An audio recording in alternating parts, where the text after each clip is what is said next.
अस्तिको रिहर्सल त्यो खड्गवलीको प्रतिगमन होइन, उनले प्रतिगमनपट्टि लैजाउँ कि सक्छु कि सक्दिनँ भनेर रिहर्सल गर्दै थिए। अब यिनीहरूले चाहिँ सक्छन् मिलेर।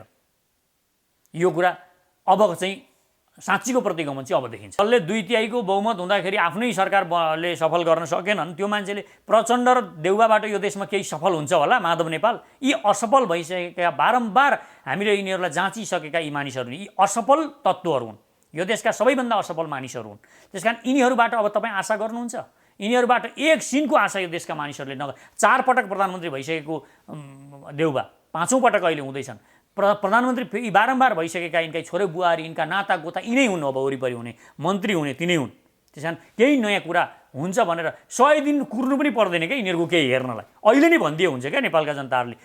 अर्को विकृति, विसङ्गति, भ्रष्टाचारीहरू, यो देशका सबैभन्दा उत्कृष्ट भ्रष्टाचारीहरूले अब देश सञ्चालन गर्छन् भनेर तपाईँले अहिले घोषणा गरेर लेखेर दिए हुन्छ। यो देशका दलहरूले, पुराना दलहरूले पुलिसलाई, अदालतलाई आफ्नो रखवाला राखेर देश लुटिरहेका छन्। हेर्नुहोस्, अख्तियारलाई राखेर लुटिरहेका छन्। त्यसकारण अहिले अदालतको प्रयोग गरिएको, यिनीहरूले के गरे त भन्दा अदालतको प्रयोग गरे सत्ताले। हिजो उनले अदालतको प्रयोग गर्न खोजेका थिए, केपी ओलीले आफ्नो सत्ता टिकाउनको लागि उनले अदालतको प्रयोग गर्न खोजेका थिए। त्यो चाहिँ उनीहरूले प्रयोग गरे। अब उनीहरूको चाहिँ विचारधारा बलियो भयो। यो यो यो भोलिदेखि खेल सुरु हुन्छ। पावरफुल मन्त्रालय कसले लिने, गृह मन्त्रालय कसले लिने। अब प्रधानमन्त्री तपाईँको भएपछि गृहमन्त्री यत्रो मैले बनाएको छु मेरो मान्छेलाई भन्छन् माधवले। अब आउटपुट केही निस्किनेवाला छैन यो सदनबाट। ननिस्किसकेपछि अब निर्वाचनमै देश, अब 30 दिन पछाडि देश निर्वाचनमै जाने हो र त्यो देउबाले गर्ने हो। अलिकति सेटिङ मिलाउनलाई 5-6 महिना, अब 1 वर्ष चाहिँ खान पाइहालिन्छ भनेर त्यो अलिकति 1 वर्षसम्म चाहिँ टिकाउन त भन्ने पनि हुनसक्छ। 1 वर्ष पछाडि यिनले जाने नि त्यही निर्वाचनमा जाने हो, जानु पनि पर्छ। त्यसकारण अब अरू केही नयाँ कुरा आउनेवाला छैन। यही देश बेच्ने, राष्ट्रघाती सन्धि हुनेदेखि बाहेक अरू नयाँ कुरा आउँदैन। 70 वर्षदेखि यो काङ्ग्रेस यो देशमा छ भने के को अग्रगमनको कुरा गर्नुहुन्छ? यो कम्युनिस्ट र यी काङ्ग्रेसहरू 70 वर्षदेखि यो देशमा राज गरिरहेछन् भनेपछि यिनीहरूले के गरे? एउटा कुरा देखाउन सक्नुहुन्छ तपाईँ कि यो चाहिँ काङ्ग्रेसले गरेको, यो चाहिँ कम्युनिस्टले गरेको भनेर केही राम्रो कुरा देखाउन सक्नुहुन्छ? छैन नि त। कि यिनीहरू त दुईटैलाई हामीले सक्ने हो भने त हामीलाई जनताले समर्थन गर्ने हो नि त। यी दुईटैलाई हामी त घाँटीमा जमातेर काङ्ग्रेस र कम्युनिस्टलाई याक्थ्यौँ हामी। यो संविधानमा त्यस्तो के कुरा छ जुन बस्दाखेरि तपाईँ एकदमै खुसी हुनुपर्ने? एउटा के कुरा रहेछ त यो संविधानमा कि यो एकदमै अद्भुत संविधान यो देशका सबै मानिसहरूको चाहिँ सबै कुराहरूलाई चाहिँ प्रतिनिधित्व गर्छ भन्ने के कुरा रहेछ त? यिनै पुराना पार्टीहरूलाई सत्तामा पुर्याउने, यिनीहरूलाई सत्तामा टिकाउने, यिनीहरूलाई यो विकृत विसङ्गति जति पनि कुराहरू छन् भरपुर गर्न पाउनेदेखि बाहेक के नयाँ कुरा यो संविधानले दिने रहेछ त? त्यहाँदेखि यो संविधान त अब पूर्ण रूपमा हामीले नयाँ किसिमले बनाउनपट्टि पो सोच्ने हो कि? एउटा महत्त्वपूर्ण संवादका लागि हामी रहेका छौँ। सचेत नेपाली पार्टीका अध्यक्ष पुण्य प्रसाद प्रसाई हामीसँग हुनुहुन्छ। अध्यक्षज्यू स्वागत छ यहाँलाई। हस्, धन्यवाद छ सर। अब संसद विघटन हुँदाखेरि पनि मैले तपाईँसँग कुराकानी गरेका थिएँ र तपाईँले भनेको एउटा शब्द निकै भाइरलै भयो भनौँ, यो धरती उल्टेला तर संसद चाहिँ योचोटि उल्टिँदैन भनेर भन्नुभएको थियो। सचेत नेपाली पार्टीको अध्यक्षले बोलिसके पछाडि हुने भन्ने अब धेरैले अहिले विश्वास पनि गर्नुहुन्छ, किनभने सिंह जस्तै गर्जिने तपाईँको स्वभाव पनि छ, पार्टीको चुनाव चिन्ह पनि सिँगै छ। तर तपाईँ फेल खानुभयो कि संविधान फेल खायो कि सर्वोच्च फेल खायो कि ओली फेल खायो कि के फेल खायो अहिले?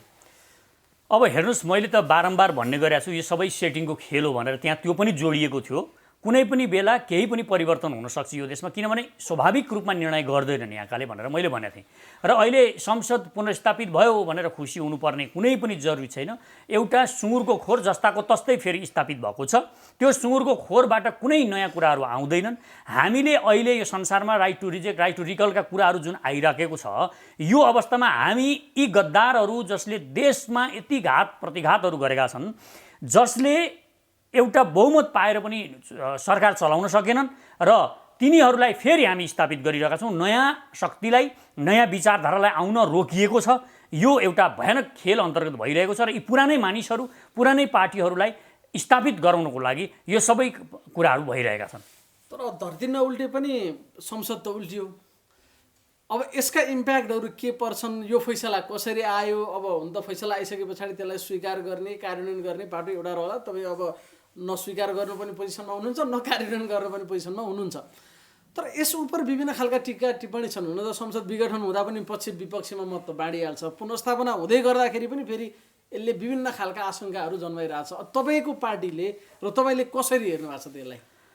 अब मुख्य कुरा के छ भने हामीले कति मानिसहरूले चाहिँ के भन्ने गरेका छन् भने संसद विघटन गर्नु जुन ओलीले गरे प्रयास गरे त्यो गर्नै हुँदैन थियो भन्ने भन्दा पनि मैले चाहिँ यसलाई कुन एङ्गलबाट हेरेको छु भने यो भएको कारणले ती सबै धाराहरूको ब्रिफिङ पनि भयो। अदालतले व्याख्या गर्ने काम त अन्त्यमा अदालतले नै गर्ने हो, कुनै कार्यपालिकाले गर्ने त होइन। त्यस किसिमले भोलिका दिनलाई पनि एक किसिमले के चाहिँ हुन्छ, यी धाराहरूको महत्त्व के हुने रहेछ, भोलिका दिनमा कसरी यो धाराहरू चलाउने भन्ने कुरा र पछि आउने प्रधानमन्त्रीले के गर्नुपर्छ भन्ने कुरा निर्गुल त भयो।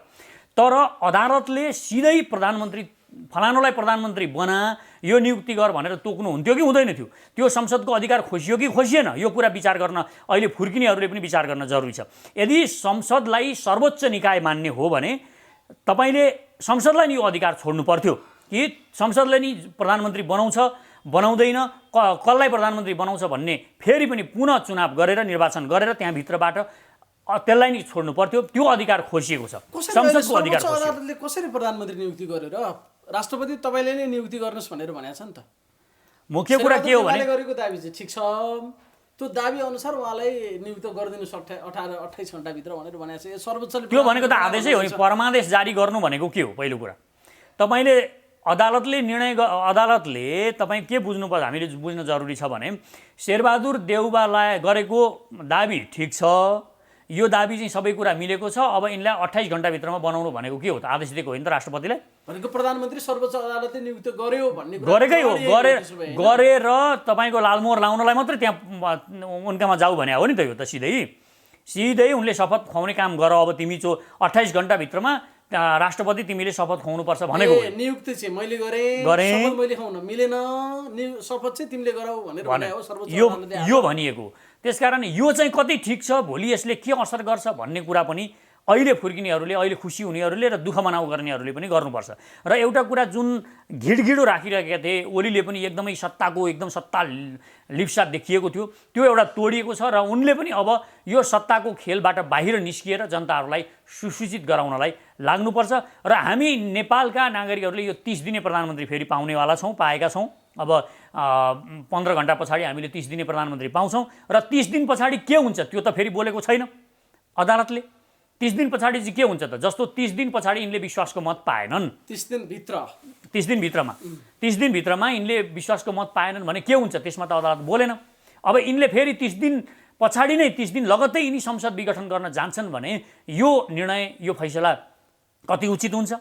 अनि फेरि यो निर्दलीय व्यवस्था जुन सिर्जना गर्न खोजिएको छ, अब हरेक सांसदहरूलाई सरकार बनाउनको लागि पार्टीको आवश्यकता नरहने गरी जुन निर्णय आएको छ, फैसला आएको छ, यसले पनि भोलि अरू पार्टीहरूलाई पनि असर गर्छ र यो चाहिँ अर्को खेल अन्तर्गत भएको छ कि भन्ने एउटा आशंका गर्ने ठाउँ पनि छ। तथापि अदालतको निर्णयलाई, अदालतको फैसलालाई हामीले शिरोधार्य सबैले गर्नुपर्छ, किनभने जनताको सबैभन्दा आशाको निकाय भनेकै अदालत हुन्छ नागरिकहरूको केसमा। अब यी पार्टीहरू, यी दलहरूको लागि त आफ्नो डम्फु बजेको छ भने आफ्नोपट्टिबाट नाच्ने हुन् यिनीहरू। काङ्ग्रेसहरू आफ्नोतिरबाट नाचेका छन्, सबै काङ्ग्रेसीहरूले खुसी हुने, प्रचण्डका मानिसहरू खुसी हुने, उता माधवका मानिसहरू खुसी हुने, अब सरकारमा जान पाइयो उनीहरूको आफ्नो छ, उता ओलीका मानिसहरू दुःख मनाउ गर्छन्। तर हामीले के बुझ्नुपर्छ भने सरकार र सत्ता भनेको जहिल्यै पनि नागरिकको विरुद्धमा खडा भएको हुन्छ। यसले नागरिकमाथि शक्ति प्रयोग गर्छ। त्यसबेला जब नागरिकमाथि शक्ति प्रयोग गर्छ त्यसबेला बचाउने भनेको अदालत नै हो। यो कुरा चाहिँ हामीले बुझ्न जरुरी छ। तपाईले भन्न खोज्नु भएको आजको फैसला के आयो, कस्तो आयो भन्दा पनि आजको फैसलाका कारणले भोलि कस्तो प्रभाव देखिन्छ भन्ने कुरालाई बडा गम्भीरताका साथ हामीले हेर्नुपर्छ, विश्लेषण गर्नुपर्छ भन्ने तपाईको कुरा हो। तपाईले हेर्दाखेरि अब यस्तो खालको फैसला गरिदियो कि धारा 5 भनेको बिल्कुलै स्वतन्त्र धारा हो, यहाँ दलका कुरा पनि केही पनि हुँदैन, जसलाई मन लाग्छ उसलाई मत दिन सांसदहरू स्वतन्त्र छन् र त्यो दिए बापत कारबाही पनि गर्न मिल्दैन भन्ने एउटा मानक आज सर्वोच्च अदालतले को फैसलाबाट अब स्थापित हुनेतिर गयो। के पार्छ यसले, पार्ने प्रभाव के हुन्छ, अब कस्तो हुन्छ? अब यसले चाहिँ के हुन्छ भने यो बिकाउ जुन पहिला सांसदहरू खरिद बिक्रीको खेल हुन्थ्यो त्यो अब युद्ध स्तरमा हुन्छ। हेर्नुहोस्, पहिलो कुरा हैन, खरिद बिक्री सुरु हुन्छ अब नहोला, तर यसले चाहिँ उनीहरूलाई छुट दियो, भनेको तीव्रता दिन्छ, अझै बढी होइन दिने भयो। पहिला पनि सांसदहरू जुन ब्लू फिल्महरू हेर्दै बिक्रीमा सांसदहरू थिए, त्यो हामीले इतिहासमा पढेका सुनेका छौँ, भोगेर आयौँ, त्यही अब दोहोरिनेवाला छ। किनभने तपाईँ एउटा क्राइटेरिया, एउटा अहिले जुन थियो एउटा विचारधाराबाट लिड भएको पार्टीहरूले विचारधाराबाट ती सांसदहरू एकीकृत भएका थिए, ती जो बनेका सांसदहरू छन् त्यो एउटा विचारधारामा टेकेर बनेका सांसदहरू हुन्। ती त्यत्तिकै फजुल आफ्ना आफ्ना गफ गरेर आफ्नो आफ्नो डम्फु बजाएर बनेका सांसद होइनन्। अहिलेका जुन सदनमा छन् त्यो परिकल्पना गरेको छ नेपालको संविधानले। हामीले त्यो परिकल्पना गरेर यो बनाइएको थियो र त्यो चाहिँ भत्ताभुङ्ग पार्ने काम किन गरियो भने अब चाहिँ के भयो भने स्वतन्त्र रूपमा जसलाई जे मन लाग्छ भन्नुको मतलब तिमीलाई पैसा कसैले दिन्छ त्यतापट्टि पनि जान सक्ने भयो, विचारधारासँग तिमीलाई केही पनि मतलब भएन, कुन विचारधाराबाट देश बनाउने भन्ने पनि मतलब भएन। अब तपाईलाई जो छ जसले जसलाई पनि दिन सक्ने भयो। यो एक किसिमले अराजकता सिर्जना हुन्छ देशमा। यो सांसदहरू अराजक हुन्छन् र यिनीहरू यति घमण्ड हुन्छ यिनीहरूलाई कि यिनीहरू जवाबदेही हुँदैनन् आफ्नो दलप्रति। जुन विचारधारामा टेकेर यिनीहरूले सांसदको पद जितेर आए त्यसमा र यिनीहरू जनताप्रति पनि उत्तरदायी हुँदैनन्। अब यिनीहरू अब किनभने यिनीहरूलाई एउटा अहङ्कार, इगो, एक किसिमको अहङ्कार उग्र रूपमा आउँछ र जे पनि गर्न सक्छु भन्ने भावना आउँछ। यो फैसलाले अथवा धारा 5 को व्यवस्थाले त सांसदहरू अझै बढी जनताप्रति उत्तरदायी हुन्छन् भन्ने आशय पो त्यहाँ व्यक्त गरेछ त। दलको मात्र कुरा गर्दाखेरि, दलको मात्र नियम, दलको मात्रै अनुशासनमा राख्दाखेरि त उनीहरूको विवेक प्रयोग गर्न पाउने कुरा सङ्कुचित हुन्छ। कुनै सांसद कुनै दलबाट निर्वाचित भएर आउँदैमा दलकै भित्र मात्रै दायरामा बस्नुपर्छ भन्ने छैन। जनताको स्वतन्त्र सार्वभौम मत उसमा छ। त्यो भएर जनताको कुरा पनि, जनताको प्रतिनिधि पनि त हो भन्ने कुरालाई पो भन्छ। त फेरि आजको फैसलामा त पूर्ण पाठमा होइन, यो अब एउटा एङ्गलबाट यो पनि हो, फेरि एउटा एङ्गलबाट हो। तर तपाईँले यी हाम्रा कति उत्तरदायी सांसदहरू छन् यो पनि पहिला हेर्नुपर्छ। यिनलाई भोलि टिकट त फेरि दिने कसले हो? त्यही दलले दिने हो। स्वतन्त्र यिनीहरू पक्कै पनि नलड्लान् होइन। अहिले तपाईँ अब विद्रोह गरेर काङ्ग्रेसबाट भोलि तिनै काङ्ग्रेसका सांसदहरू केपी ओलीले किने मानिलिउँ, पैसा छ, केपी ओलीले चाहिँ 10-20 जना सांसदहरू किने भने त्यसलाई के हुने? अब पछि लड्न जानुपर्ने फेरि कहाँबाट हो? तिनलाई एमालेको खड्ग ओलीले टिकट त दिँदैनन्, जानुपर्ने त काङ्ग्रेसबाटै हो। भनेपछि यो त एकदमै विचलनको, अराजकताको स्थिति सिर्जना गरिएको हो, अवस्था हो। यसलाई मैले चाहिँ यसरी हेर्ने गरेको छु। त्यसकारण यो भनेको चाहिँ यसो हेर्दाखेरि स्वतन्त्र निकाय, त्यसो भए हामीले अब यो जुन संविधान छ यसैलाई परिवर्तन गरेर के चाहिँ बनाउनु पर्छ भने मैले चाहिँ देखेको, हामीले यो सचेत नेपाली पार्टीले यो सोचेको पनि छ। पहिल्यै तपाईँको निर्वाचनमा जाने बेलामै कुनै पनि दलले आफ्नो प्रधानमन्त्री घोषणा गर्नुपर्छ। त्यो घोषणा गरिएको प्रधानमन्त्रीले चुनाव लड्नु पर्दैन। उसले ती सबै सांसदहरू उसका सांसदहरूको भोट त्यसको मानिनुपर्छ र त्यो प्रधानमन्त्री जसको बहुमत हुन्छ उसैले प्रधानमन्त्री बन्ने। यो परिपाटी हामीले नयाँ ल्याएनौँ र यसैमा हामी रुमाल लिइरह्यौँ भने यो सांसद हेर्नुहोस्, यो संसद जुन छ यो कुहिएको फर्सी भइसक्यो हो। यो कुहिएको फर्सीबाट तपाईँले यो देशका नागरिकहरूले चाहिँ के पाउँछन् होला? केपी ओली एउटा तानाशाह भए, केपी ओली बर्बाद भए, एकदम खत्तम पारे, यो स्थिति सिर्जना गरे भनेर जुन भनिन्थ्यो, त्यो अवस्थामा अब अर्को केपी ओली भन्दा जसले किस्तीमा प्रजातन्त्र लगेर ज्ञानेन्द्रलाई बुझाए त्यस्तो मान्छे अब हामीले प्रधानमन्त्रीको रूपमा पाउनु परेको छ देउबालाई। र तिनै मान्छे जसले महाकाली सन्धि गरे, महाकाली सन्धिका मुख्य नायक थिए, रातो कार्पेटमा बडो शानले हिँडेर गएर देशका नदीहरू बेचे, तिनै मान्छेलाई हामीले प्रधानमन्त्री मान्नु परेको छ। र यिनै मान्छे हुन्, यिनै शेरबहादुर देउबा हुन् जसले 66 जना कि 76 जनाको एउटा मन्त्रीमण्डल बनाएका थिए, जसले यति घिनलाग्दो विकृति विसङ्गति त्यो संसदमा उनले मन्त्रीमण्डल बनाउने एउटा सत्ता टिकाउनको लागि गरेका थिए। त्यो घिनलाग्दो यिनका यति अनि आफ्नो दल फुटाउनेदेखि लिएर यो अराजकता जुन एउटा अराजक मान्छे छ त्यो मान्छेले प्रजातन्त्र बचाउँछ भनेर हामी नागरिकले किन विश्वास गर्नुपर्छ? रक्षा गर्नका लागि प्रधानमन्त्री बन्दै हुनुहुन्छ शेरबहादुर देउबालाई अहिले सर्वोच्च अदालतले प्रधानमन्त्री तोक्ने परमादेश दिएपछि नेपालको संविधान बचेको उपलक्ष्यमा प्रचण्ड घरमा पार्टी छ। हजुर आज तपाईँ के कुरा गर्दै हुनुहुन्छ? ठिक छ, यो त्यो एङ्गलबाट हो। ती मानिसहरूले संविधान बच्यो रे नि त। आजबाट संविधान बच्यो, आयो, लोकतन्त्र बच्यो, प्रतिगमन हार्यो। संविधानको व्याख्या विश्लेषण हुँदैछ। पहिलो कुरा त प्रतिगमन के कति थियो त्यो त केपी ओलीलाई पनि थाहा छ, किनभने केपी ओलीले पनि जोर जबरजस्ती त गर्न खोजेकै थिए हैन। जबरजस्ती गर्न खोजिसकेपछि यिनै केपी ओलीले अहिले एउटा परिकल्पना तपाईँ गर्नुहोस्, यिनै केपी ओलीले संसद विघटन नगरेर पहिलो पटक नै संसद विघटन नगरेको भए के हुन्थ्यो होला? अहिले फेरि घुमिफिरी हुने प्रधानमन्त्री हुने रहेछन्। यो अवस्था त सिर्जना हुने रहेछ होइन। त्यो कारणले गर्दाखेरि तपाईँले अगाडि गरेका निर्णयहरू जबरजस्ती गर्दाखेरि त्यसले पछाडि गएर त्यसले नकारात्मक असर पर्न सक्छ, तपाईँलाई घाटा हुनसक्छ भन्ने कुरा पनि देखिएको छ। र मुख्य कुरा चाहिँ के छ भने यो एउटा जटिल कुरा थियो। भोलिका दिनमा अरू कुनै पनि प्रधानमन्त्रीले संसद विघटन गर्न सक्दैन। यो देखियो अबको यसैलाई टेकेर अगाडि बढ्ने हो भने। अब भोलि अर्को न्यायाधीश आएर अर्कै तरिकाले व्याख्या गरेर फेरि गर्न थाल्यो भने यो नेपालमा यो चलन पनि छ। पहिला गिरिजाप्रसाद कोइरालाले गर्दाखेरि ओके भन्यो, पछि फेरि त्यही मनमोहन अधिकारीले गर्दाखेरि हुँदैन भनौँ। त्यस कारण त्यहीँबाट विकृति सुरु भएको छ। तपाईँ हेर्नुहोस्, जुन बेला मनमोहन अधिकारीले संसद विघटन गरे, त्यो संसद विघटनलाई सदर गरिएन। सदर नगरेर त्यो बेला पनि यस्तै हल्ला गरियो र त्यहाँदेखि विकृति विसङ्गति भयो। त्यहीँदेखि माओवादी जन्मियो। माओवादी जन्मिएर यही संसदको विरुद्धमा सांसदको यो संसद खतम पार्नको लागि युद्ध सुरु गर्यो, बन्दुक पड्काउन सुरु गर्यो। त्यही बेलादेखि एउटा राजालाई पनि, दरबारलाई पनि एउटा आशा भयो, यो हामी गरेर फेरि पनि राजशाही ल्याउन सकिने रहेछ भन्ने एउटा विश्वास भयो र यी माओवादीहरूलाई खेलाउन थालियो। त्यहाँदेखि सारा विकृति विसङ्गतिहरू सुरु भएका छन्। अब यहाँदेखि आजको मितिदेखि अर्को विकृति र विसङ्गतिहरू सुरु हुन्छ र यो यति भयानक हुन्छ कि यो देशको अस्तित्वमाथि नै खतरा पर्छ। अहिले हेर्नुहोस्, अहिले देख्दाखेरि त हामीलाई ठिकै छ, राम्रै भयो। अब देउबाका मानिसहरूले ताली बजाए। अब अस्तित्व निमिट्यान्न हुन लागेका प्रचण्डहरूले पनि केही समय राहतको सास फेर्न पाए, अब सरकारमा जान पाए र सङ्गठन गर्न पाए। उनलाई पनि खुसी लागेको छ। माधव नेपाल जो अस्तित्व हराउनै लागेको थियो, अब जसरी पनि घुँडा टेकेर केपी ओलीसँग जानुपर्ने बाध्यता सिर्जना भइसकेको थियो, तिनलाई पनि अलिकति राहत भयो। अब देउबासँग टाँसिएर आफ्ना केही मान्छेहरू लोभी पापीहरूलाई मन्त्री बनाउन पाउने भए। यो त भयो, यिनीहरूलाई फाइदा भयो। तर देशका नागरिकहरूलाई चाहिँ के फाइदा भयो? हिजो केपी ओली हुँदा पनि केही फाइदा थिएन, अब यी आउँदा पनि केही फाइदा हुनेवाला छैन। त्यसकारण नेपालका नागरिकहरूलाई कहाँ फाइदा हुन्थ्यो भन्दाखेरि नयाँ विचारको लागि हामी इलेक्सनमा जान पाएको भए, हामी जस्ता मानिसहरू यो देशका नयाँ विचारधाराले अब एकपटक फेरि लिड गर्न पाएको भए र त्यो विचारधारा जनताहरूले पठाउन पाएको भए, नयाँ विचारधारा, नयाँ युवा शक्तिले त्यो विचारधारा इम्प्लिमेन्ट गर्न पाएको भए चाहिँ यो देशको उद्धार हुन्थ्यो होला। तिनै पुराना मानिसहरूलाई, त्यही पुराना संस्थाहरूलाई फेरि सरकारमा लगेर अब 17 महिना त्यहाँ टिकेर फेरि गन्जागोल गरेर त्यो सुँगुरको खोरमा अरू गनाउने हुने हो। अब हेर्नुहोस्, यो संसदको घिनलाग्दो पक्ष अब सुरु हुन्छ। एक दिन पनि यो संसद चल्ला कि नचल्ला त? अब एमालेका यिनै टाउकेहरू यिनै दिनैपछि रोस्टम घेर्न पुग्लान् र संसद चल्न नदेलान्। सबै कुराहरू अध्यादेशबाट ल्याउनु पर्ला। अनि यो सरकारले कुनै पनि काम गर्न पाउँदैन। 17 महिनासम्म एउटा शक्तिशाली प्रतिपक्षलाई पूर्ण रूपमा निमिट्यान्न पार्न खोजिसकेपछि जो सबैभन्दा ठुलो दल हो, त्यो दल कसरी अब त्यो दल बिनाको संसद चल्न सक्छ? चल्न सक्ने अवस्था छैन।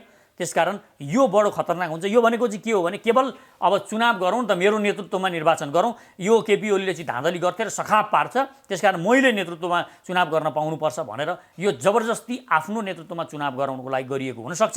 30 दिन पछाडि यिनै शेरबहादुर देउबा 30 दिन पछाडि संसद विघटन गर्न नजाउन् र यिनलाई यदि त्यसो गरे भने, त्यसो गर्ने अवस्था सिर्जना भयो भने यो देशका नागरिकहरूले सिंहदरबारमा उभिएर यिनको अगाडि पुगेर सबैले यिनलाई थुक्नुपर्छ। त्यसकारण यो संसदलाई अब शुद्धिकरण गर्ने कुनै बाटो छ कि छैन, यो चाहिँ सोधौँ। यी सुँगुरहरूलाई जो अहिले सुँगुर बनिसकेका छन्, सत्ताको लागि जहाँ जोसँग पनि मिल्ने, जे पनि चाट्ने, जे पनि खाने, भोगाएँ भनेपछि जे पनि खाने, आफ्नो पद जोगाउनको लागि जे पनि गर्ने, यो जुन यिनीहरूको यो संस्कार बसेर गएको छ, यिनीहरूलाई शुद्धिकरण हुन्छ कि हुँदैन त्यो संसदमा? अब हुँदैन, किनभने यिनीहरू झन् छाडा भएका छन्, अराजक भएका छन्। अराजक हुने यिनीहरूलाई अदालतले नै उन्मुक्ति दिएको छ। त्यसकारण यो अवस्थाबाट अब देश अझ जटिल अवस्थामा जान्छ। यो अहिले भन्दाखेरि त मलाई के लाग्छ, धेरै मान्छेले भन्छन् केपी ओलीको पो समर्थन गरेको हो कि देउबाको विरोध मात्र गरेको हो कि भन्ने लाग्न सक्छ, तर यसको इम्प्याक्ट बडो भयानक पर्नेवाला छ। भनेको अब झन् जटिलतातर्फ देश गयो, अब झन् विकृतितर्फ गयो, अब झन् विसङ्गतितर्फ गयो भन्ने हो तपाईँको? एकदमै विसङ्गति, अराजकता र अब तपाईँ हिजो केपी ओलीलाई जे आरोप लागेको थियो त्यो अब चाहिँ डबल रूपमा अब हुन्छ। हामी जस्ता मानिसहरूलाई बोल्न अब गाह्रो हुन्छ, त्यो अवस्था सिर्जना हुन्छ। यो देखिन्छ। हिजो त जेसुकै बोल्नेहरू, जेसुकै गर्न सक्नेहरू पाएका थिए र तै पनि यो कु हुन लाग्यो भनेर भनिरहन्थे। यो असफलता, यो अहिले भनेको ढालिएको भनेको केपी ओली ढालेको होइन, यो कम्युनिस्ट सरकार ढाल्ने विश्वको प्रपञ्च अन्तर्गत ढालिएको हो। त्यसकारण यो एउटा शक्तिमा कम्युनिस्टलाई नराख्नको लागि, काङ्ग्रेसलाई जसरी पनि लानको लागि, अथवा यसो भनौँ कि कम्युनिस्ट इतरको शक्तिलाई राज्य सत्तामा पुर्याउने प्रपञ्च अन्तर्गत यो विदेशीहरूले गरेको डिजाइनिङमा टेकेर प्रधानमन्त्री भाषण होइन, हान्ने नि त्यही हो। एमालेको सरकार ढल्यो, तर त्यही एमालेका 23 जना मान्छे नभएको भए शेरबहादुर देउवा आज प्रधानमन्त्री बन्दैनथे। यो त गर्ने नि त्यही हो छ नि त। अहिले त उनी प्रधानमन्त्री बन्दै गर्दा त्यही हो। तपाईँलाई रावणलाई मार्नको लागि कसको टेको लिनु पर्यो? विभीषण। रावणलाई हान्न त विभीषणै चाहियो नि त, त्यही भित्रको मान्छे लिने हो। तपाईँ बाहिरकोले आएर त मार्न सक्दैन थियो। एमाले त शक्तिशाली नै थियो, एमालेलाई बाहिरिया शक्तिहरूले गर्न सक्दैन थियो। अनि माधव नेपालको भूमिका अलि विभीषणको जस्तो देखा माधव नेपाल त विभीषणै हुन्। विभीषण मात्र होइन, यिनको त अलिकति इतिहास खोज्दै जाने। यिनलाई डर पनि थियो कतै अलिकति उपद्रो गरेर अलिकति उग्र रूपमा जाँदै गर्दाखेरि बालुवाटारको जग्गाकाण्डमा म फस्ने हुँ कि भन्ने, जुन सिंहदरबारको बालुवाटारको जग्गा जुन प्रधानमन्त्री कार्यालयकै जग्गा चाहिँ यिनले व्यक्तिको नाममा सार्नमा जुन भूमिका खेलेका थिए त्यो डर पनि यिनलाई थियो। बाबुरामहरूलाई पनि त्यो डर थियो। अब ती कुराहरू खोतल्छन् कि खोतल्दैनन्, ती अब हिजो कराउनेहरू अब ती निकाल्छन् कि निकाल्दैनन्, यो पनि हेर्नुपर्छ। त्यसकारण शेरबहादुर देउवाला त प्रधानमन्त्री हुन पाए भइहाल्यो, यिनलाई प्रधानमन्त्री हुने अनि जाँड खाने बेलुका, त्यति पाएपछि यिनलाई पुगि नै हाल्छ। त्यसकारण अब यिनलाई भनेको अब यिनले जसलाई जे पद दिन पनि उनलाई मतलब छैन। अब हेर्नुहोस्, अब काङ्ग्रेसका एक दुईजनालाई एक दुईवटा मन्त्री बनाइदिने हो, अरू जो जे बन्छन् उनी प्रधानमन्त्री भइहाले। अब यो शक्ति प्रयोग गरेर उनी सभापति पनि हुन्छन्। त्यसकारण यही विकृति विसङ्गतिबाट उठेको मानिसलाई अब फेरि हामीले अब काङ्ग्रेसले सभापति पनि बनाउँछ र यो देशको प्रधानमन्त्री पनि बनायो भनेपछि यो देशको विकृति विसङ्गति, अब यी नागरिकहरूले, यो देशका नागरिकहरूले यसरी नै यही तरिकाले यही फरक परिणामको लागि नसोचिकन, फरक परिणामको लागि फरक विचार नल्याइकन केवल त्यही पुरानो विचारबाट हिँडेर हामी फँसै छौँ। हामी एउटा अँध्यारोबाट अर्को भयानक अँध्यारोमा प्रवेश गरेका छौँ। अब यति अन्धकार छ त्यहाँ कि तपाईँ त्यहाँबाट अगाडि बढ्ने बाटो नै छैन। अब यस्तो स्थितिमा हामी खडा भएका छौँ। 7 पटक प्रधानमन्त्री बन्नुहुन्छ भनेर देउवाको ज्योतिषले भविष्यवाणी गरेको थियो, मिल्छ कि अब 5 चोटि त हुने भयो। अब होइन, यस्तै अगाडि नै होइन, यस्तो विकृति विसङ्गति गिनिज बुकमा नाम लेखेला जस्तो छ। होइन, यस्तै मानिसहरू हुने त हो नि, प्रधानमन्त्री बने यस्तै मानिसहरू हुने त हो नि प्रधानमन्त्री बारम्बार, यस्तै तिगडम गर्ने मानिसहरू प्रधानमन्त्री हुने हो। यो देशमा त त्यही छ नि त, यो सिस्टमले त त्यस्तै मान्छे लाने हो नि त। यसमा त हामीले आश्चर्य मान्नै पर्दैन। यहाँ गएर कोही साधु सन्त कोही इमान्दार मानिस गएर प्रधानमन्त्री बन्छ भनेर तपाईँ कल्पनै नगर्नुहोस्। यहाँ सबैभन्दा जँड्या जो छ, सबैभन्दा विकृति विसङ्गति जो छ, जो सांसद खरिद बिक्री गर्न सक्छ, जो यो देश बेच्ने सन्धि सम्झौताहरू गर्न सक्छ, जो किस्तीमा परेको बेला प्रजातन्त्र राजा महाराजाहरूलाई बुझाउन पनि सक्छ, त्यस्तै मानिसहरू यो देशमा प्रधानमन्त्री हुने हो। अब पनि त्यही हुने हो। अब हामीले फरक तरिकाले सोचेनौँ भने अब पनि हुने त्यही हो। त्यसकारण अब अर्को खेल पनि चल्न सक्छ, त्यो खेल अझ भयानक हुनसक्छ। भोलि यिनीहरूले अब राष्ट्रपतिलाई हटाउनको लागि महाभियोग लाउन सक्छन्, महाभियोगको एउटा नयाँ लिएर हिँड्न सक्छन् र उतापट्टि फेरि एमालेको अलि एग्रेसिभली जान आँटे, बदलाको भावनामै जान आँट्यो भने ती प्रधान न्यायाधीशहरू 5जना न्यायाधीशहरूप्रति यिनीहरूले पनि महाभियोग ल्याउन सक्छन् र यो खेल अझ घिनलाग्दो, मैले भन्दैछु अब अझै एउटा घिनलाग्दो अवस्थामा देश अगाडि बढ्दै जान्छ। र यसमा खेलको सुरुवात हो आज, होइन यो चरणको खेलको भनौँ न, दोस्रो चरणको तेस्रो चरणको अब चाहिँ खेल सुरु भएको छ। हो, अस्तिसम्म सबै कास्टिङ जस्तो मात्र थियो, अन्त्य भएको होइन र आजबाट अन्त्य भएको छैन। यो खेल सुरु भयो। यो घिनलाग्दो छ नि जुन विकृति विसङ्गति अराजकताको खेल अब सुरु भएको छ। यो देखिन्छ, तपाईँहरू रेकर्ड राख्नुहोस् यो, र यो यति घिनलाग्दो रूपमा जान्छ। उहाँहरू चाहिँ विपक्षी मोर्चा भनौँ, अब त सत्तापक्षी हुने होला भोलिदेखि, यदि सहज रूपमा प्रधानमन्त्री बन्न पाउनु भयो भने, त्योभन्दा अगाडि नै केही अरू खेल भएन भने उहाँहरू त अब प्रतिगमन ढल्यो भन्नुहुन्छ। खेलको त अन्त्य भएको कुरा छ उहाँहरूको, तपाईँ सुरु भयो भन्नुहुन्छ।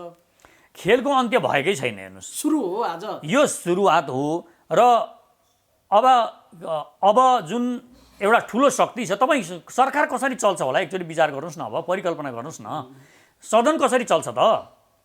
तपाईँको यदि केपी ओलीको एमाले जोसँग 100 सांसद चाहन्छन् होला न अब, र त्यो एउटा ठुलो दल बाहिर बसेर अब कसरी संसद चल्छ होला त? चल्नेवाला त छैन।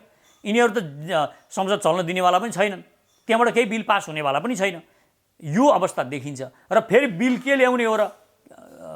देउवाले बिल ल्याउने केही भनेको पनि यही देशघाती राष्ट्रघाती सन्धि सम्झौताहरूलाई फेरि ल्याउने हो। तिनै नागरिकता विधेयकहरू पास गराउन कुद्ने हुन्, तिनै एमसिसी पास गर्न कुद्ने हुन्, त्यही इन्डियालाई कोशी नयाँ ब्यारेज बनाउनको लागि तिनीहरूलाई नयाँ किसिमले फेरि जाने हुन् त्यो ब्यारेज बनाउनको लागि। त्यसकारण यिनले गर्ने अब त्यस्तै बिलहरू ल्याउने हुन्, ती बिलहरू ल्याउने हुन् र कुनै गतिलो काम यो सरकारले गर्न सक्दैन। अब आजको फैसलामा के भनेको छ भने सांसदहरू स्वतन्त्र हुन्छन्, उनीहरूले मत दिन पनि जसलाई पनि पाउँछन्, त्यो बापत कारबाही पनि नगर्नु, अब अहिलेसम्म गरेकोमा पनि नगर्नु, अब त्यस्तो गरे भने पनि नगर्नु भने पछाडि बाँकी कार्यकाल जति चल्छ सबै इन्डिभिजुअल भए सांसदहरू, त्यहाँ दलका सलका कुराकानी केही पनि भनेन नि त। त्यही होला अहिलेको फैसलाको त त्यो स्पष्टै देखियो कि निर्दलीय बनायो। अबको संसद, आजदेखिको यो संसद भनेको निर्दलीय छ, त्यहाँ दल छैन, होइन? दल नभएको कारणले त्यहाँ हुइप लाग्दैन भनिसकेपछि अब दल छैन, विचारधारा पनि छैन। दल नभइसके, विचारधारा नभइसकेपछि के भयो?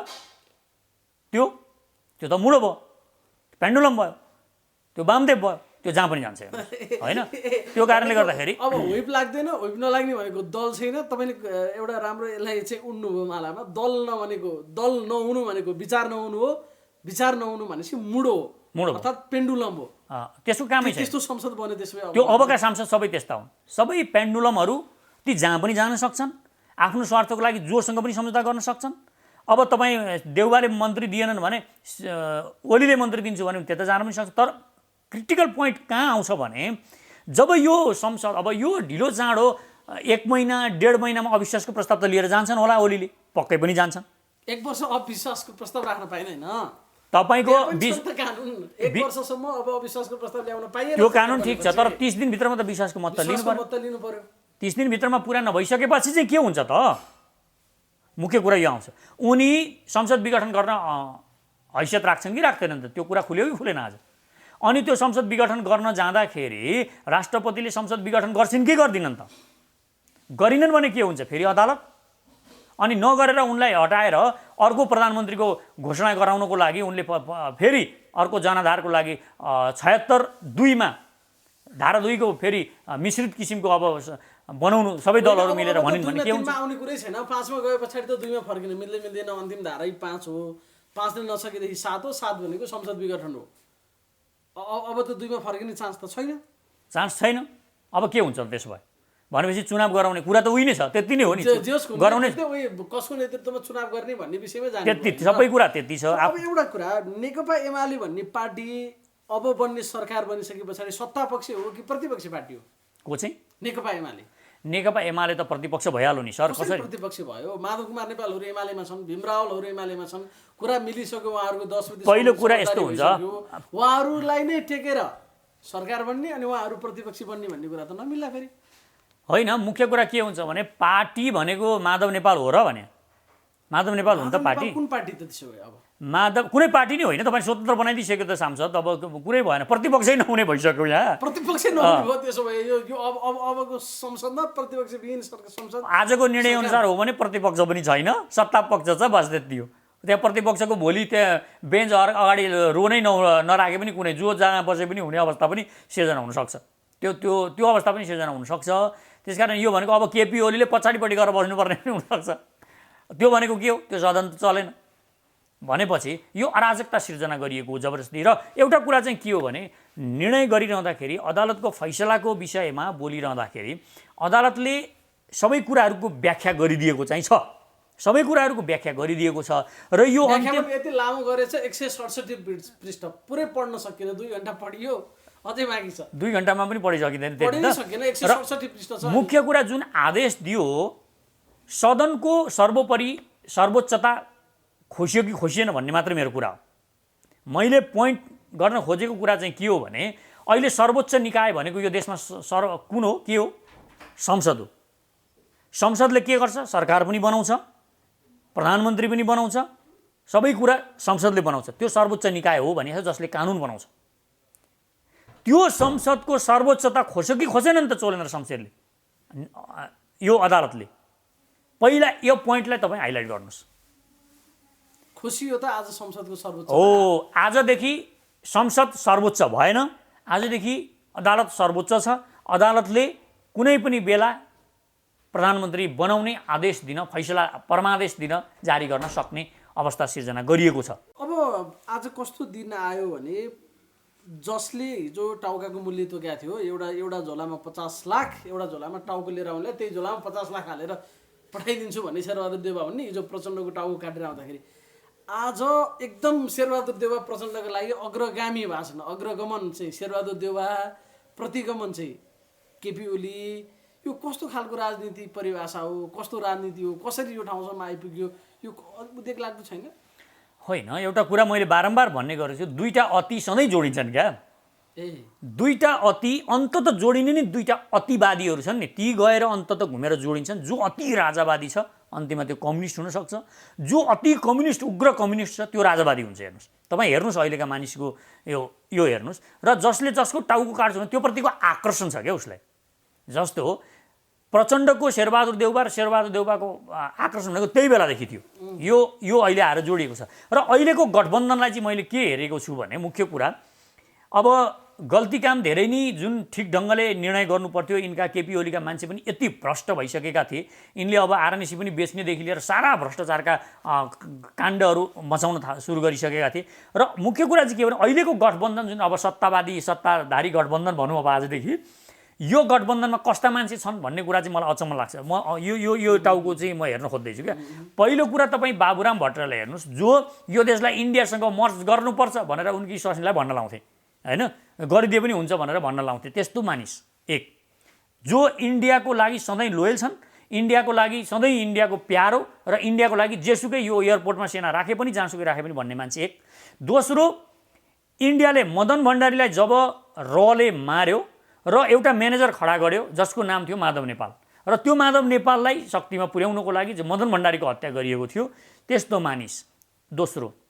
तेस्रो, प्रचण्ड जस्तो जसले भर्खरै उम्रिरहेको, भर्खरै अब पलाउन थालेको प्रजातन्त्रको घाँटी निमोट्नको लागि इन्डियाको बुई चढेर, दुनियाँको बुई चढेर त्यही प्रजातन्त्रमाथि आक्रमण सुरु गरेका थिए, त्यस्तो मानिस। र अर्को शेरबहादुर देउवा, त्यस्तो मानिस जसले एकदमै किस्तीमा राखेर प्रजातन्त्र लगेर ज्ञानेन्द्रलाई बुझाए। यो देश बर्बाद हुनुमा एउटा कुरा तपाईँलाई अब म बताउन चाहन्छु, यो देश बर्बाद हुनुमा 3 जना मान्छे अहिले जिउँदा छन् बर्बाद गर्ने। एक, गिरिजा मरिसके। दोस्रो, यो देश बर्बाद गर्ने अहिले 46 सालदेखि यता यो देश बर्बाद पार्ने तत्त्वहरूमा प्रचण्ड, शेरबहादुर देउवा, विकृति, विसङ्गति अनि ज्ञानेन्द्र। यी 3 मानिसहरूको कारणले यो देश बर्बाद भएको छ अहिलेसम्म जति पनि भएको छ।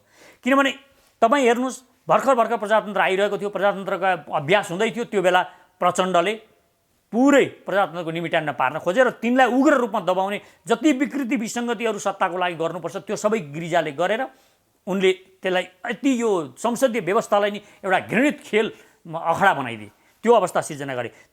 पछाडि शेरबहादुर देउवाका विकृति विसङ्गतिहरू तपाईँ हेर्नुभयो भने अनगिन्ती यिनले त सत्ताको लागि महाकाली बेच्ने, सत्ताको लागि के मात्र गरेन त्यो हिसाब किताब छैन। र ज्ञानेन्द्र, जब यिनले सत्ता लगेर ज्ञानेन्द्रलाई बुझाए, यिनै देउवाले बुझाउँदाखेरि त्यसको दुरुपयोग गरेर सर्वसत्तावादी शासक बन्न खोज्दाखेरि, तानाशाह बन्न खोज्दाखेरि यो देशले त्यत्रो गर्दै अहिलेसम्म त्यही व्यवस्थापनको लागि अहिलेसम्म हामी आइरहेका छौँ। यो ज्ञानेन्द्रको कारणले, ज्ञानेन्द्रले संवैधानिक नि बन्ने, यिनीहरूलाई यसरी नै तिमीहरू झिनाझम्टी गरिरह, जे गर्छौ गर, म तिमीहरूलाई वाच गरिरहन्छु भनेर बस्दिएको भए अहिले राजतन्त्र पनि खत्तम हुँदैन थियो। यो देशमा राजतन्त्र खत्तम पार्ने नि ज्ञानेन्द्र र शेरबहादुर देउवा हो। शेरबहादुर देउवाले जबरजस्ती उनलाई सत्ता दिए, सत्ता शक्ति सबै प्रजातन्त्र लगेर बुझाइदिएपछि उनले त्यो हतियारको दुरुपयोग गरे र त्यही हतियारले उनलाई काट्यो र अन्ततः राज संस्था ढल्यो। अघि हजुरले सुरुमा भन्दाखेरि यो सबै देश सेटिङमा चल्छ, यो पनि सेटिङबाटै भएको हो भनेर तपाईँले भन्नुभयो। यसमा राष्ट्रिय अन्तर्राष्ट्रिय कस्ता सेटिङहरू भए होला, अनि कुन देशले कसरी प्ले गरे होला, अथवा कुन शक्तिले कसरी प्ले गरे होला, त्यस्तो केही छ तपाईँसँग? पहिलो कुरा के हो भने केपी ओलीलाई जसरी पनि खुइल्याउनु थियो इन्डियाले, होइन, इन्डियाले के गर्यो, उनलाई अलिकति समाए जस्तो पनि गर्यो, यसै गरेको थियो महेन्द्रलाई पनि। मैले यो त्यही बेला कुनै बेला भनेको थिएँ, महेन्द्रलाई पनि पहिला महेन्द्रले जब सत्ता हातमा लिए, महेन्द्रले सत्ता लिने बित्तिकै उनी चाइनासँग टाँसिए। 2018मा 1918 सालमा 1918 सालमा जब उनले सत्ता लिए, सत्ता लिने बित्तिकै उनी चीन जाने, पाकिस्तान जाने, यो उथलपुथल गरिरहे र आफ्नो सत्ता टिकाउनको लागि उनले जुन तसल गरेका थिए त्यो बेला त्योदेखि त्रसित इन्डियाले अन्ततः उनलाई फकाइ फुलाई ल्याएर अन्त्यमा मारिदियो। हेर्नुहोस्, र अहिले केपी ओलीको पनि यसै गर्यो। केपी ओली फस्दै गए, उनी चाइनासँग जुन स्ट्यान्ड लिएर काम गर्नु पर्थ्यो त्यो चाइनासँग रहेको भए र चाइनासँगै जोडिएर यिनले काम गर्ने जमर्को गरेको भए यिनको सत्ता पनि जाँदैन थियो र यो देशमा केही विकासका पूर्वाधारहरू जुन सोचिएको थियो, जुन उताबाट रेल ल्याउने, अहिले नै तपाईँ कुरा गरिरहँदाखेरि मैले भन्ने पनि गरेको छु, अहिले बुलेट ट्रेन कुदिरहेको छ तिब्बतमा, त्यो रेल यता जोड्न पनि सकिन्थ्यो यिनकै शासनका। यिनले यतापट्टि ध्यान दिएन, केवल सत्ता जोगाउनुको लागि मात्र यिनले खेल खेले। त्यस कारणले गर्दाखेरि यिनको त्यहाँबाट नाश भयो। यो अहिले यिनलाई फसायो, यसरी इन्डियाले फसायो र लगेर केही जसपाका मानिसहरू पनि केही सिनको लागि चित्त बुझाइदियो। यो सबै फसाउनुको लागि भएको। इन्डियाको पनि रोल छ त्यसमा, इन्डियाको रोल छ, यो उसलाई फसाउनमा रोल छ। त्यस पछाडि अब अमेरिकालाई त यहाँ अब एमसिसी पास गर्नु पनि छ र एमसिसी पास यदि केपी ओली भइरहे नहुने पक्की भइसकेपछि यो संसद बिउत्याइएको छ र अब यसको कामै लक्ष्य भनेकै शेरबहादुर देउवाले गर्ने भनेकै त्यही हो र प्रचण्डहरूले मिलेर गर्ने भनेकै अब सिधै एमसिसी पास गर्ने। कतिपयले त्यो आशंका पनि गरेका छन् अब संसद पुनर्स्थापना भयो, शेरबहादुर देउवा त यसै पनि एमसिसी भनेर मर्यादा गरिरहेकै छन्, प्रचण्डको पनि अस्ति हात उठेन, अब यो संसदले पहिलो कामै एमसिसी पास गर्छ भनेर मान्छेले कतिपयले त्यो पनि भन्न थालेका छन् भने त्यो सम्भावना देख्नुहुन्छ तपाईँले? त्यो सम्भावना छ, देखिन्छ होइन, त्यसमा त कुनै दुई मात्रै छैन, त्यो गरि नै हाल्छन् यिनीहरूले, किनभने सबैको एक मात्रै हुन्छ। अब भीम रावल पनि मन्त्री नै हुन्छन्, अब मैले भीम रावलको त्यही भएर अस्तिदेखि भन्ने गरेको छु, भीम रावल पनि अब मन्त्री हुन जाने नै हो होइन। त्यसकारण अब यी पास गर्नेमा भीम रावल सहितको हुन्छ।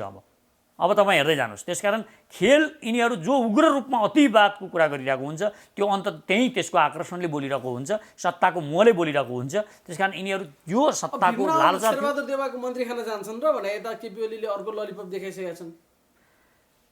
यिनीहरू कुन मन्त्री पाइन्छ भन्ने कुरा आउँछ नि। अब भीम रावललाई त गृहमन्त्री भन्दा तल त हुँदैन होला, कुन मन्त्री पाउँछन् त्यो अनुसारले निर्णय गर्छन् नि त। पाएनन् भने त भोलि केपी ओलीसँगै रहन पनि सक्छन्, जे पनि हुन सक्छ। होइन अब त्यसो भए हिजो एमाले 10 बुद्धे जे सम्झौता भनेर गरेका छ दुईटा पक्षका बिचमा त्यो कार्यान्वयन हुँदैन त्यसमै हो। त्यो त धोती लगाइसके त माधव नेपालले।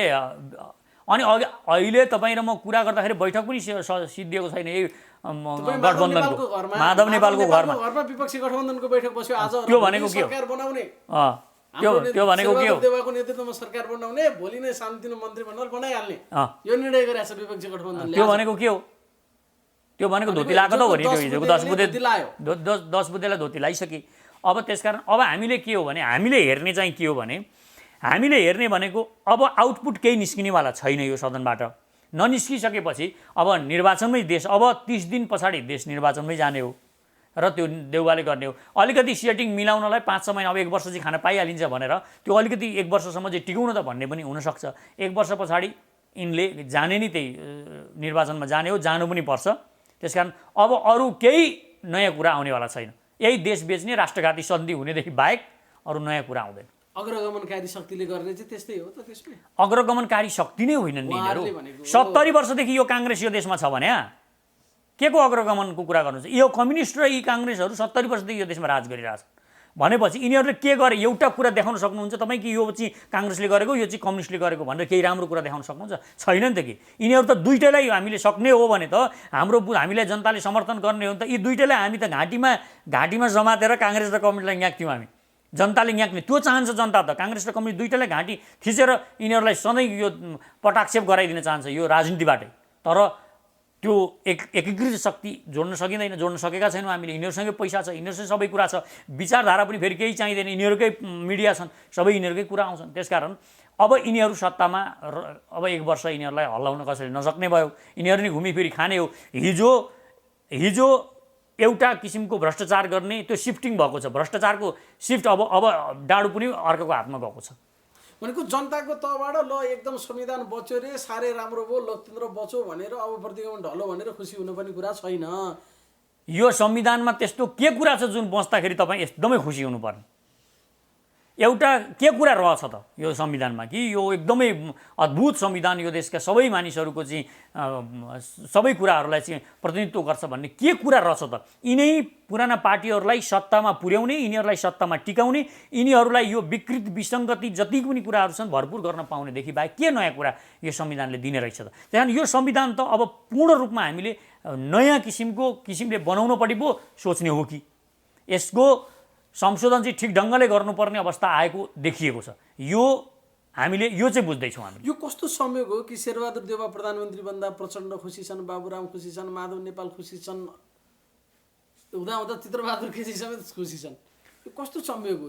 यो संयोग होइन हेर्नुहोस्, यो योजनाबद्ध हो। हेर्नुहोस् अब कस्तो हुन्छ भने डुब्नेलाई सिन्काको सहारा भन्ने छ नि, एउटा उखानै छ नि त, चलेकै छ यो आन होइन। अब पुरै निमिट्यान्न भइसकेको अवस्था थियो कि प्रचण्डको। प्रचण्ड त खुसी हुनु, बाबुरामको के अस्तित्व थियो भने हिजोसम्म केही छैन नि त। बाबुराम त कहाँ आजबाट छ त देउवालाई प्रधानमन्त्री त देउवा हुने हुन्। अब त छ नि त, हामीले बनाएको प्रधानमन्त्री भन्ने भयो नि त। अब त्यही मात्रै प्रचण्डले अघि भने मन्त्री हुन्छन् उनीहरू, दिलो ज्यान लगाएर यो सरकारलाई अब भन्ने सरकारलाई कसरी सफल बनाउने मेरो पुरै ध्यान त्यसमा केन्द्रित हुन्छ अरे। कसले सफल बनाउने? प्रचण्डले। जसले 2/3 बहुमत हुँदाखेरि आफ्नै सरकारले सफल गर्न सकेनन् त्यो मान्छेले प्रचण्ड र देउवाबाट यो देशमा केही सफल हुन्छ होला? माधव नेपाल यी असफल भइसकेका बारम्बार हामीले यिनीहरूलाई जाँचिसकेका यी मानिसहरू यी असफल तत्त्वहरू हुन्। यो देशका सबैभन्दा असफल मानिसहरू हुन्। त्यसकारण यिनीहरूबाट अब तपाईँ आशा गर्नुहुन्छ? यिनीहरूबाट एक सिनको आशा यो देशका मानिसहरूले 4 पटक प्रधानमन्त्री भइसकेको देउबा 5औं पटक अहिले हुँदैछन्। प्रधानमन्त्री बारम्बार भइसकेका यिनका छोरे बुहारी, यिनका नाता गोता यिनै हुन्, अब वरिपरि हुने मन्त्री हुने तिनै हुन्। त्यसकारण केही नयाँ कुरा हुन्छ भनेर 100 दिन कुर्नु पनि पर्दैन क्या यिनीहरूको केही हेर्नलाई। अहिले नै भनिदिए हुन्छ क्या नेपालका जनताहरूले, अर्को विकृति, विसङ्गति, भ्रष्टाचारीहरू, यो देशका सबैभन्दा उत्कृष्ट भ्रष्टाचारीहरूले अब देश सञ्चालन गर्छन् भनेर तपाईँले अहिले घोषणा गरेर लेखेर दिए हुन्छ। यसमा कुनै टेस्ट गर्नुपर्ने कुनै पनि जरुरी छैन, किनभने पहिल्यै होइन। तपाईँले भन्नुहुन्छ टेस्टेड मानिसहरू हेर्दाखेरि शेरबहादुर देउवाले यो चाहिँ राम्रो गरे भनेर भन्ने सायद रेकर्डहरू छैन होला, होइन? प्रचण्डको पनि भन्नुहोस् न के राम्रो गरे तपाईँ। प्रचण्डको पनि, देउबाको मात्रै होइन, प्रचण्डको भन्नुहोस्, माधव नेपालको भन्नुहोस्। शक्ति कसरी आर्जन गर्छ भने 4 पटक प्रधानमन्त्री भएको मान्छे 5 पटक हुन्छ। मान्छे विदेशका मान्छे सुन्दै छक्क पर्छन् होला, नेपालमा कुनै मान्छे 5 चोटि प्रधानमन्त्री हुन्छ भनेर सुन्दाखेरि। शक्ति देउवालले फेरि ज्योतिषले 7 चोटि भनेको छ भनेर हिँड्ने तिनै मान्छे छन्। शक्ति कसरी आर्जन हुँदो रहेछ त अहिले देखिहाल्यौँ हामीले। तिकडम गरेर, पाखण्डीपन, धुर्त्याइ गरेर, छल कपट गरेर जसरी पनि शक्ति त प्राप्त भइहाल्दो रहेछ नि त। त्यहाँ सत्य भन्ने कुरा त छँदै छैन। राजनीतिमा त यिनीहरूले त त्यही छल कपटलाई प्रयोग गरेका छन्। यी त दुवादीहरू हुन् नि त। दुवादी भनेको दुर्योधनका हुन्छ नि, सबै दाजुभाइ दु थिए नि त। दुशासन, दुर्योधन भने जस्तो यी सबै दुवादीहरू हुन्। यी दुवादीहरूले जसरी पनि सत्ता लिन्छन्। कसलाई मारेर हुन्छ, कसलाई भीमलाई खोला हालेर हुन्छ कि पानीमा हालेर हुन्छ, घरमा आगो लाएर हुन्छ कि जसरी हुन्छ, बम पड्काएर हुन्छ कि छोराछोरी मारेर हुन्छ कि स्कुलमा गोली पड्काएर हुन्छ कि जसरी हुन्छ, सत्ता लिने भइसकेपछि त लिइहाल्छ नि। हेर्नुहोस् तपाईँ, जसरी पनि एउटा मानिसले चाह्यो म यो ब्याङ्क फोर्छु, जसरी पनि फोर्छु र यहाँको पैसा म लुट्छु भनेर सोच्यो भने फोर्छ क्या, जसरी पनि फोर्छ। त्यही कारण यिनीहरू पनि जसरी पनि सत्ता लिन्छु भनेपछि त लिइहाल्छ नि। राम्रो बाटो हिँडेर, ठिक बाटो हिँडेर, ठिक ट्र्याकबाट लिन्छु भन्दा पो अप्ठ्यारो हो त। यिनीहरूले अदालत प्रयोग अहिले लुटिरहेका कसरी छन् तपाईँ अहिले हेर्नुहोस्। यसो हेर्दा अहिलेका तपाईँ जोसुकैलाई सोध्नुहोस्, म भ्रष्टाचार गरेको छु भने मलाई पुलिस ल्याएर थुना न त, अख्तियार लगान त, के हेरेको छस् त भन्छन् सिधै।